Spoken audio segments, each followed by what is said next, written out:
자, 오늘은 가치, value라는 큰 제목의 두 번째 시간. 기독교인인데 술은 마셔도 되나요?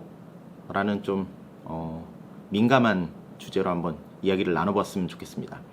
지난 시간에 우리는 선한 가치와 악한 가치에 대해서 살펴봤습니다. 이것만 어느 정도 잘 정립이 되어 있어도 진짜 한평생 살아가면서 하나님이 부어주시는 엄청난 복을 누리며 살아갈 수 있다라고 저는 확신을 합니다.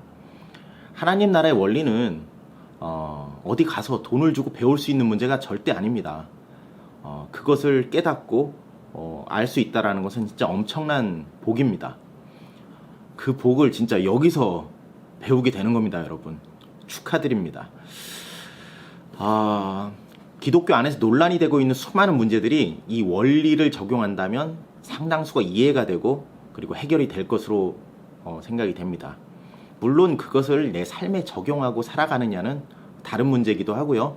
또 본인들 개개인의 몫입니다.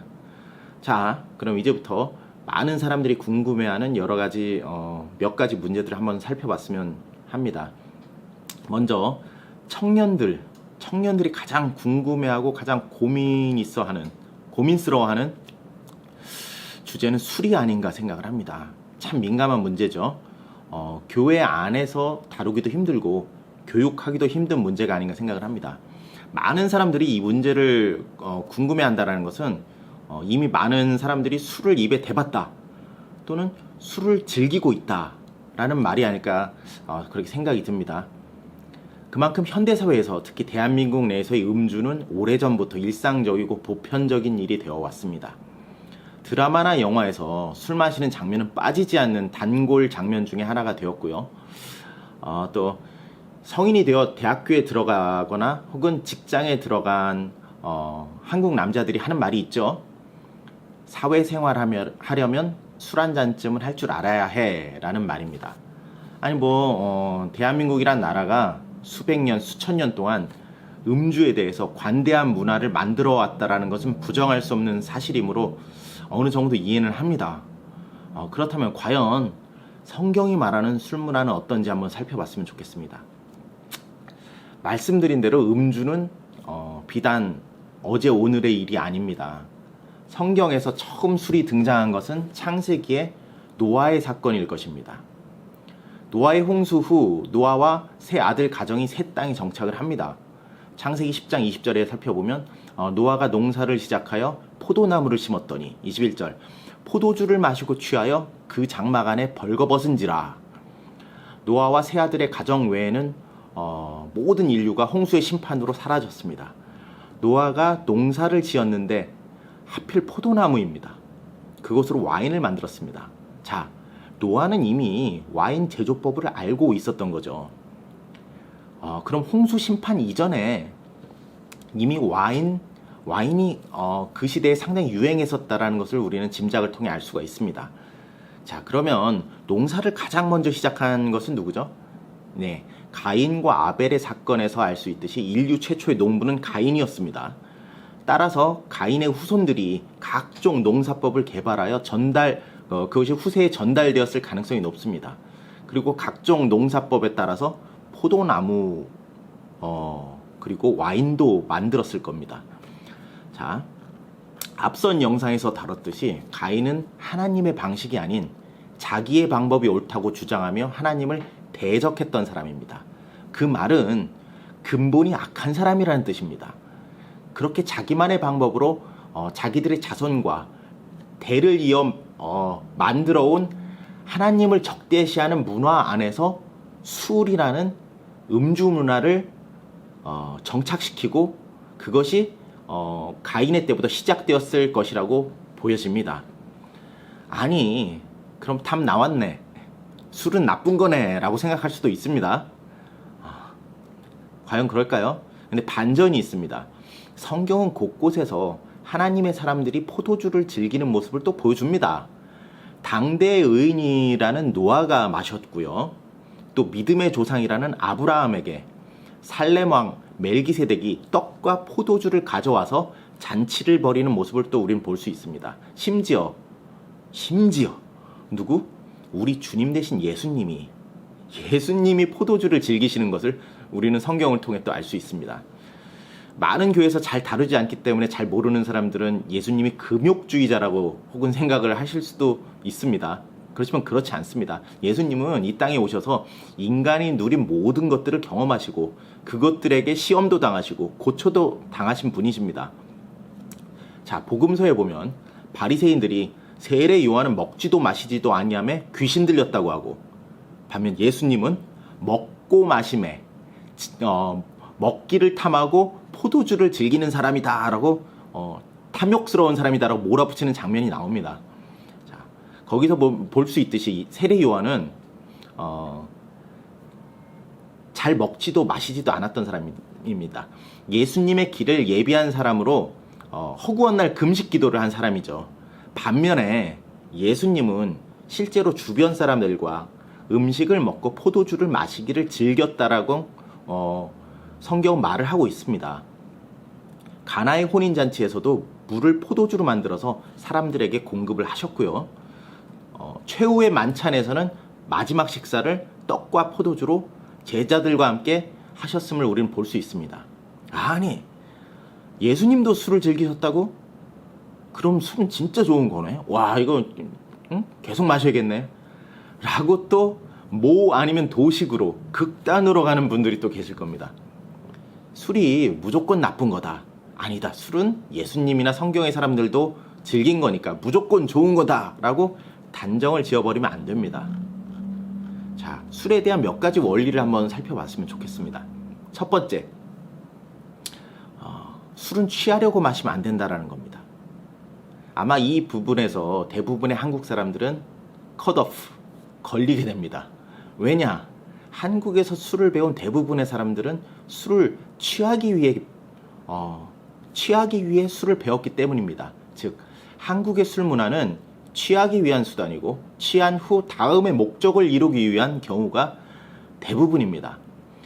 한국의 술판에서 벌어지는 구호, 마셔라, 마셔라, 부어라, 막 이런 말 있잖아요. 이것의 목적은 술 취함입니다. 그런데 성경은 술을 취하지 말라고 경고를 합니다. 술에 임박힌 자들은 교회 안에서 직분을 받아서는 안 된다고 말합니다. 자, 인이 박혔다라는 말은 술을 취하도록 마신다라는 말입니다. 내가 내 자신의 음주를 컨트롤하지 못한다라는 말입니다. 흔히들 한 잔이 두 잔 되고 두 잔이 네 잔을 부르고 네 잔이 결국 만취하도록 만든다. 술이 술을 먹는다. 이런 표현들을 하잖아요. 술이 인이 박혔기 때문입니다. 한국 사람들은 술을 입에 대면 취하도록 마셔야 한다고 예전부터 윗세대들로부터 배워왔기 때문입니다. 굳이 비교하자면 서양은 식사 자리에서 술을 음식에 맞춰서 곁들입니다. 그런데 한국은 어떻습니까? 술을 마시기 위해서 안주를 거기에 맞춥니다. 그러니까 메인이 뭐냐? 메인이 음식이냐? 아니면은 메인이 술이냐? 이것을 살펴보면 그 모임의 목적이 분명히 보입니다. 만약 본인이 술을 마시는 의도가 술을 취하기 위함이다. 그것은 분명히 명백히 죄입니다. 아마도 이 부분에서 대부분이 걸러지게 될 것입니다. 변명의 여지가 없습니다. 본인 스스로 마음속에 본인이 알고 있습니다. 입으로는 아니라고 할지라도 본인과 하나님은 아십니다. 자, 그럼 두 번째 또 원리가 있습니다. 술은 즐거울 때 마시는 것이다 라는 것입니다. 굳이 술을 마신다고 봤을 때 성경의 예를 들자면 술은 즐거울 때 마시는 겁니다. 예수님은 교제의 자리 또는 잔치집에서 포도주를 즐기셨습니다. 그리고 최후의 만찬에서도 드셨죠. 최후라는 단어 때문에 막 비장해지고 막 슬퍼 보이는데 그것은 성경의 제목을 사람들이 최후의 만찬이라고 붙여서 그런 거지. 그 자리는 전혀 슬프지 않았습니다. 예수님이 제자들과 자신을 기억하라고 만찬을 즐기며 축복을 한 자리입니다. 자, 그러면 한국의 술 문화는 어떤가요? 한국에서의 음주 문화는 시도 때도 없이 벌어집니다. 그죠? 시도 때도 없습니다만 그래도 가장 두드러진 특징으로 꼽으라면 그 중에 하나가 슬픈 일이 있을 때. 슬픈 일이 있을 때 술을 마신다는 겁니다. 영화나 드라마에 보면 항상 뭔 일만 터지면 슬픈 일만 터지면 주인공이 술을 마십니다. 뭐 실연을 당했거나, 뭐 누가 어떻게 됐거나, 뭐 아픈 사람이 생기거나, 뭐 이럴 때 주인공들이 꼭 만취하는 장면이 단골 장면으로 등장을 하죠. 자, 술 취함으로 안 좋은 일을 잊거나 혹은 술 취함으로 자기 자신을 혹사시키려고 하는 경우가 굉장히 많습니다. 잘못된 겁니다. 앞서 말한 술을 취하려고 마신 게 되는 그런 일의 반복인 겁니다. 뭐라 그랬죠? 이것은 명백한 죄입니다. 세 번째 원리 한번 또 살펴보도록 하겠습니다. 술 취함은 사람을 실수하게 만든다. 그리고 그 실수는 반드시 대가를 치르게 한다. 굉장히 중요한 원리입니다. 술은 사람에게 실수를 유발시킵니다. 특히 술 취함이라고 표현해야 더 정확한 표현이겠네요. 술 취함은 사람에게 실수를 유발시킵니다. 술 취함을 어떤 이는 용기를 준다라고 표현을 하기도 하고, 어떤 사람은 또 인간 본질의 자유라고 표현도 합니다. 아닙니다. 그거는 속고 있는 겁니다. 사단의 장난입니다. 그건 그냥 술 취해 버리는 방종이고 방탕입니다. 술 취함이란 그것은 죄악입니다. 자, 노아 형님의 모습에서 우리는 술 마시고 취하면 실수하게 되고 그 실수는 엄청난 죄악의 결과로 나타남을 교훈으로 우리는 알 수가 있습니다. 자, 노아가 술에 취하자 그 아들인 함은 아비의 수치를 놀리고 조롱했습니다. 그렇죠? 그 결과 함의 후손들은 저주를 받게 됩니다. 자, 술이 취한 것은 노아인데 저주는 아들이 받았습니다. 술이 취하면 자신뿐만 아니라 자기 주변 사람들에게 폐를 끼치게 된다는 사실입니다. 자, 원인을 제공한 노아가 그 이후에 얼마나 괴로워했을까요? 모르긴 몰라도 저는 노아가 그 이후에 포도주는 쳐다도 안 봤을 것 같다는 생각이 들었습니다. 자기 아들 중에 과연 미운 아들이 있었을까요? 함이 그렇게 저주할 정도로 미웠을까요? 아닙니다. 10손가락 깨물어 안 아픈 아들이 없을 텐데 말이죠. 그럼에도 불구하고 저주를 받은 아들을 생각하면 진짜 노아는 살아가는 동안 진짜 힘들었을 겁니다. 그리고 그 결과가 그의 눈에 보일 때마다 엄청나게 아파하고 힘들어했을 겁니다. 자, 술 취함의 결과는 실수였습니다. 분명 실수. 근데 실수에는 어떤 대가가, 죄에 대한 대가가 반드시 따라온다라는 겁니다. 무서운 이야기입니다. 자, 네 번째 원리 또 있습니다.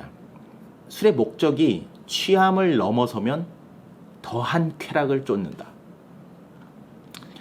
예전 영상 가운데 음란을 끊으라는 영상에서 음란과 술은 한 세트라고 말씀을 드린 적이 있습니다. 자, 음주라는 것은, 술 마시는 것은 가무와 진짜 잘 어울립니다. 그래서 예전부터 음주 가무라는 한자도 있지 않습니까? 그것은 고대부터 그렇게 짝을 맞춰온 겁니다. 술이라는 놈은 춤과 노래가 절로 나오게 만든다는 사실입니다. 그래서 발전한 것이 소위 유흥문화입니다. 이것은 뭐 몇백 년, 몇천 년 전부터 이어온 문화고 진짜 악한 문화죠. 거기서 지금까지 발전을 해온 문화입니다. 자, 클럽, 가라오케, 노래주점, 룸살롱. 사람의 법으로는 이들이 불법이 전혀 아닙니다. 절대 불법 아닙니다. 이건 합법적인 겁니다. 그런데 하나님의 법에서는 불법입니다. 왜? 술 마시는 목적이 취함에 있기 때문입니다. 자, 유흥주점, 아까 말씀드린 클럽, 가라오케, 노래주점, 룸살롱 이런데 밥 먹으러 가나요? 아닙니다. 목적이 분명합니다. 취하러 갑니다. 술 마시는 목적이 취함에 맞아떨어졌다면, 그렇다면 그 다음 스텝은 무엇이 될까요? 자, 그 다음은 쾌락으로 향합니다. 유흥주점들은 그것들의 최적화된 쾌락의 장소들입니다. 이들은 다시금 성적인 타락의 통로가 됩니다. 클럽에서 순수하게 춤이 너무 좋아, 춤 배우러 가야지, 이렇게 하는 사람이 있을까요? 진짜 그렇게 말하는 사람들도 일부 있습니다. 많은 그건 본인 스스로 하는 말이고요. 본인 스스로도 속이는 겁니다. 자, 여성 접대부가 있는 또는 남성 접대부가 있는 곳도 있겠죠.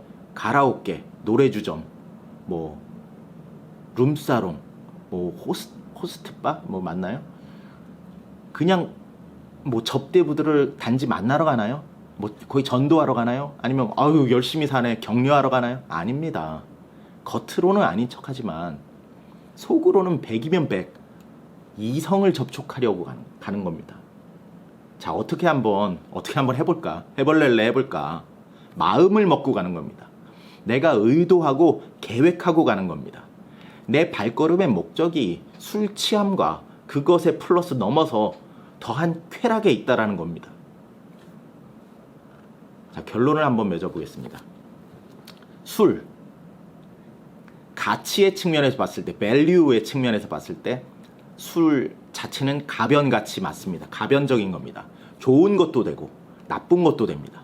그런데 이것은 아주 위험한 가변가치입니다. 거의 대부분의 한국 사람들이 죄를 짓게 만드는 가치이기 때문입니다. 그리고 술로 인한 악한 가치는 그 결과가 끔찍하고 치명적일 때가 많습니다. 술로 뉴스 한번 보십시오. 대부분의 진짜 끔찍한 범죄들, 중범죄들, 살인, 강도, 강간, 술 빠지지 않고 같이 엮여 있습니다. 어마어마한 진짜 범죄의 통로로 쓰일 때가 많습니다. 본인이 술로 인한 실수에 감당이 안 된다면 아예 입에도 대지 않는 것이 현명한 행동입니다. 실수에 대한 대가가 감당이 안 될 때가 너무나도 많기 때문입니다. 하나님의 사람들 가운데 술을 입에도 안 댄 사람들이 그래서 굉장히 많습니다. 현명한 사람들이죠. 반면 술을 즐겼을 것으로 생각되는 사람들도 굉장히 많습니다. 따라서 하나님의 사람들 가운데 술을 마셨느냐 안 마셨느냐의 문제로 단순히 이 사람이 하나님에게 더 사랑을 받았고 더 능력 있고 더 거룩하고 더 뛰어나다 이렇게 평가를 하는 것도 옳지는 않습니다. 다만 한 가지 확실히 알 수 있는 것은 술을 마시고 실수를 했을 때 따라오는 결과에 진짜 어마어마한 책임과 어마어마한 일들이 뒤따른다는 것입니다. 자, 간단한 예로 술을 즐겼을 것으로 생각되는 노아, 뭐 다윗도 그렇죠. 그 시대의 의인이라 하나님이 칭했던 사람들입니다. 다윗 같은 경우는 진짜 내 마음에 가장 합당한 자라고 하나님이 극찬을 하셨습니다. 자, 본인들은 칭찬을 분명히 받았습니다. 본인들은 당대의 축복을 받았습니다. 그럼에도 불구하고 본인들의 실수로 그들의 후손들, 그들의 아들 때부터 망가지는 일들이 막 벌어집니다. 자, 먼저 살펴볼까요? 노아의 아들 가운데, 아까 말씀드렸죠. 노아의 아들 가운데 함은 저주를 받아서 함의 후예들이 적그리스도의 문화를 계승시켜서 지금까지 이어옵니다. 바벨론 문화, 오컬트 문화. 그 함의 자손 중인 니므롯이 그 시조죠. 자, 다윗은 어떤가요? 다윗도 일생 최대의 실수, 뭐죠? 우리아의 아내인 밧세바를 범하는 일이 벌어졌죠. 자, 이것을 저는 술의 힘을 빌렸을 것으로 예상이 됩니다. 맨정신으로 왕이 남의 아내를 범한다라는 것이 뭐 쉽지 않습니다. 그렇게 이성적인 논리로 그 가능하지가 않습니다. 진짜 막 어떤 음욕이 그만큼 본인의 이성을 억누르고 나왔을 때는 술에 취했다라고 밖에는 보여지지 않습니다. 또한 다윗 이후의 후손들이 대부분 술에 취해 방탕하게 살았음을 보면 그 집안의 가풍을 볼 수 있습니다. 그 시조인 다윗이 어땠는가를 우리가 알 수 있습니다. 자, 다윗의 범죄로 솔로몬이라는 음란의 영에게 사로잡힌 아들이 나옵니다. 자, 솔로몬은 지혜의 상징으로 흔히들 많이 알고 있죠. 하지만 실상 그는 여자를 밝힌 호색한입니다. 처와 첩이 천명이에요. 뭐 말 다 한 거죠. 얼굴도 다 기억 못할 겁니다. 그냥 하룻밤 즐거움으로 그냥 끝난 사람들이 그렇게 많은 거예요. 뭐 외교적인 문제가 있었다. 그것을 통해 갖고 뭐 이스라엘의 외교를 뭐 강하게 하려고 다 변명일 뿐이고요. 실질적으로는 많은 여인들을 거느리고 즐기고 놀았다. 하나님이 주신 지혜를 바탕으로. 그 결과 성경이 말하잖아요. 우리 그 결과 알 수 있습니다. 이스라엘은 분열이 되고 다윗의 혈통인 유다도 대대로 악한 왕들이 이어지다가 바벨론의 포로가 되는 아주 안 좋은 결과가 이어지게 됩니다. 술을 마셔도 하나님이 사랑 안 하시는 거 절대 아닙니다. 술을 마셔도 하나님이 사랑하실 수 있습니다. 그런데 만약에 술에 취해서 실수하고 그 뒷감당이 안 되는 일들이 벌어질 수 있다는 것, 이거 명심해야 됩니다. 진짜 하나님 나라의 일을 하고 싶으십니까? 술 취하지 마십시오. 그건 누가 어떻게 하면 된다라고